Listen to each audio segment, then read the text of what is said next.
Әбием, нигә күрше бабай мине яратмый икән? Нигә алай дисен, улым?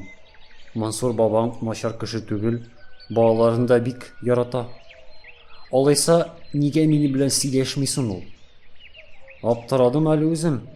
Ә син аның белән исәнләштеңме соң? Әле бер көнне генә Марат быел да җәйгә авылга кайтамы дип сорап торган иде. Исәнләштем, әбием. Бик матур итеп исәнләштем. Привет, дидүлә, дидем. Эй, балакаем, әйтәм шул, бабаң яхшы кеше дип. Син аның белән «Әссәләму алейкум, бабакай» дип, ике куллап күрешеп бара иртәгә, яме? Аннан соң карарбыз. Иртәгесен Марат урамнан кыш тоткандай кайтып керде. Әбием, син миңа тылсымлы сүз өйрәткәнсең. Бабакай бик сөенде, кочаклап алды да аркамнан сөйде. Маладис дип мактады, дип тезеп китте ул сөенеченнән сикереп.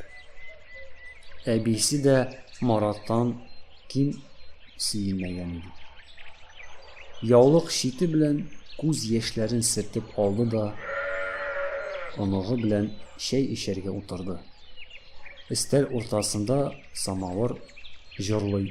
Бик матур савытта кәрәзле бал. Мансур бабай күчтәнәче авыз суларын китереп тора иде.